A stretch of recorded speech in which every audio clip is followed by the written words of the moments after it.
কলিঙ্গ দেশের ঝড় বৃষ্টি, ক্লাস 9-এর বেঙ্গলি। কলিঙ্গ দেশের ঝড় বৃষ্টি লিখেছেন কবি মুকুন্দ চক্রবর্তী। কলিঙ্গ দেশে 7 দিন ধরে খুব ঝড় বৃষ্টি হয়েছিল। তাই কলিঙ্গ দেশের ঝড় বৃষ্টির বিষয়বস্তু, কলিঙ্গ দেশে 7 দিন ধরে খুব ঝড় বৃষ্টি হয়েছিল। ঘন মেঘের আগমনে চারিদিকে ঘন অন্ধকার হওয়ায় কেউ কারুর অঙ্গ দেখতে পায় না, কেউ কারোর কথা শুনতে পায় না। প্রবল মেঘের গর্জনে সম্বত্ত আবত্ত পুষ্কর দোনো চারিপ্রকার মেঘ দেখা যায়। চারিদিকে প্রবল জলধারায় ভুজঙ্গরা সব বেরিয়ে আসে। এই ঝড় বৃষ্টিতে শস্য সব নষ্ট হয়ে যায়, সবুজ শস্য ক্ষেত্র ধূলি ধূসরিত হয়ে যায়। সকলে জৈমিনীকে স্মরণ করে। সকলের মতে জৈমিনী প্রাচীন ঋষি, তিনি বজ্রপাত বন্ধ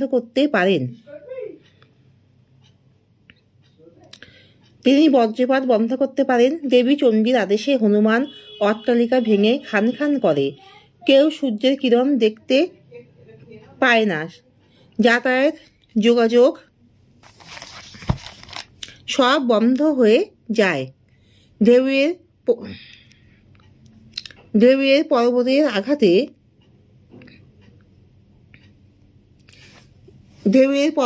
আঘাতে বিপর্যস্ত পরিস্থিতির সৃষ্টি হয়। সকলে কলিঙ্গ ছেড়ে অন্যত্র চলে যায়।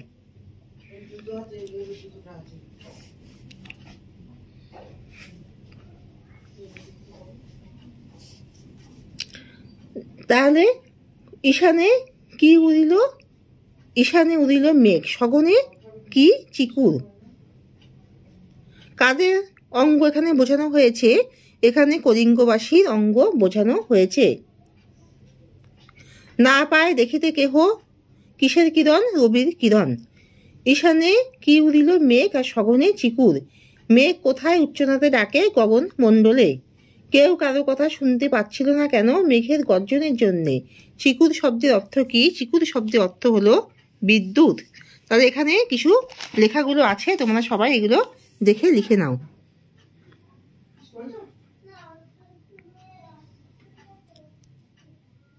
এগুলো শর্ট প্রশ্নের উত্তরগুলো, তোমরা সবাই এগুলো লিখে নাও।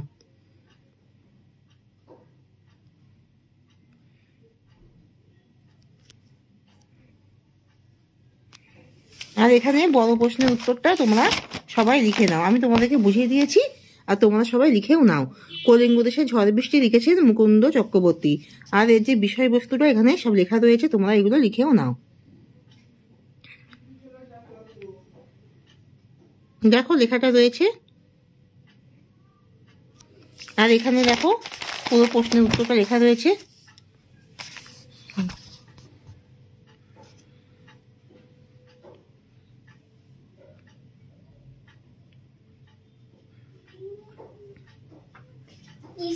দেখো সব লেখা রয়েছে, সব লিখে নাও।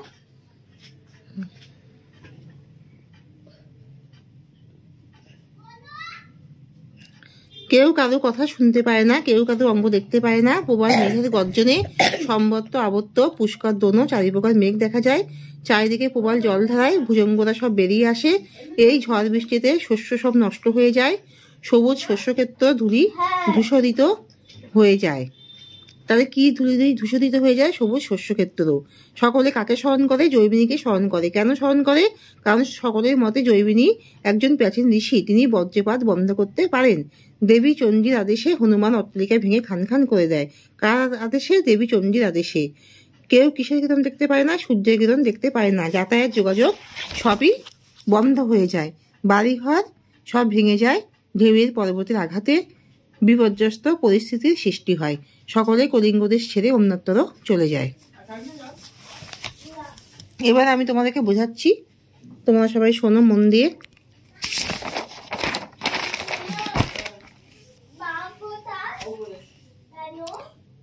কি উল্টে পড়ে? শস্য উল্টে পড়ে। ঈশানে উদিল মেঘ। ঈশানে কোন কোন বোঝায়? উত্তর পূর্ব কোণ বোঝায়। নিমিষেকে জোরে মেঘ গগন মণ্ডল। নিমিষেকে শব্দের অর্থ মুহূর্তের মধ্যে। কটি মেঘ? 4টি মেঘ। চণ্ডীর আদেশ কে পান? বীর হনুমান। কোন মাসে তাল পড়ে? ভাদ্র মাসে তাল পড়ে। হুর হু দূর দূর বহে ঝড়। হুর হু দূর দূর শব্দের মানে কি?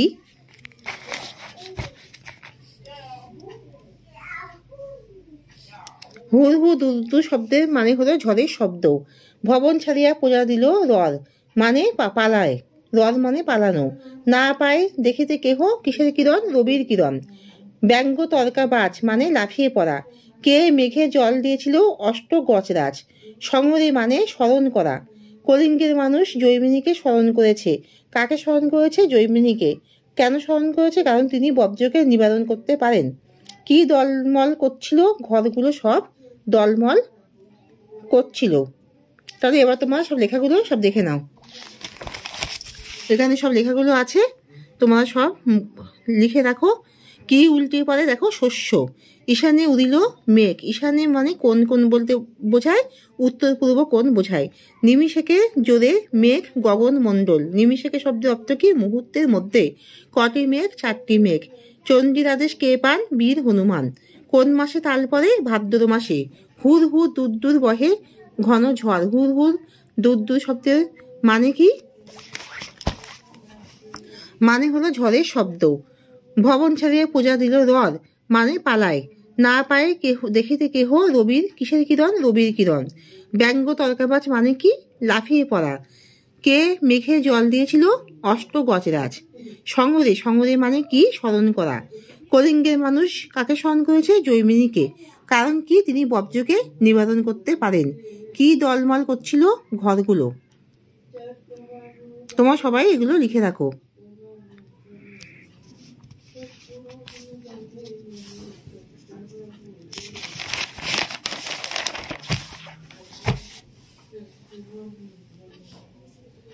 এবারে বোঝাচ্ছি প্রজারা কেন নিজেদের অঙ্গ দেখতে পায় না। প্রবল অন্ধকারের মধ্যে ঘন মেঘের আবরণে চারিদিকে ঢেকে যাওয়ায় প্রজারা নিজেদের অঙ্গ দেখতে পায় না। চাল বিদারিয়া কি পড়িছে? শিল। জলে মহি একাকার হওয়ার ফলে কি হলো? পথ হারালো। মহি মানে পৃথিবী। চণ্ডীর আদেশে কি ধায়? নদ নদীগণ।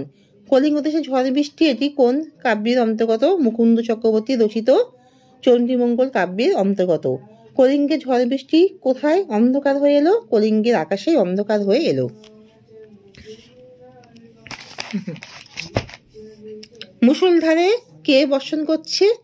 কার নির্দেশে? অষ্ট গজরাজ দেবী চণ্ডীর নির্দেশে বর্ষণ করছে। জলধারার বর্ষণকে কিসের সাথে তুলনা করা হয়েছে? হাতির সুরের সাথে।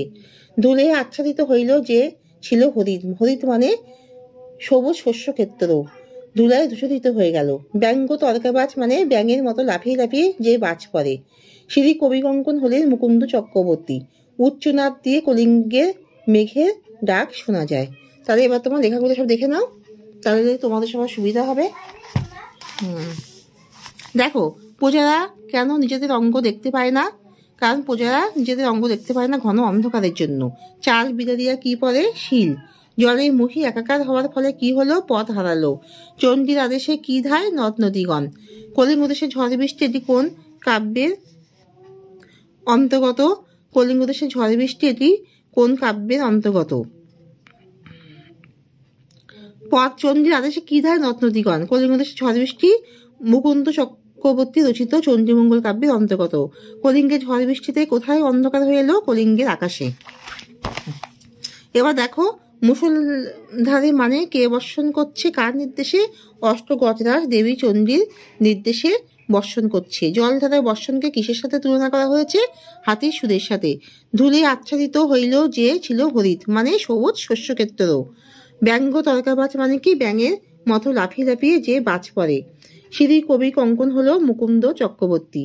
উচ্চনাদ দিয়ে কলিঙ্গের মেঘে ডাক শোনা যায়। তাহলে এখানে শেষ করছি। তোমরা সবাই কিন্তু মনে করে লাইক অ্যান্ড সাবস্ক্রাইবটা দিয়ে দিও। তোমাদের যাদের মনে এতটুকু টিচারের প্রতি ভক্তি শ্রদ্ধা আছে তারা সবাই কমেন্টে নিজেদের নাম লিখে পাঠাও। আর তোমরা সবাই কিন্তু লাইক অ্যান্ড সাবস্ক্রাইবটা দিয়ে আমাকে উৎসাহিত করবে।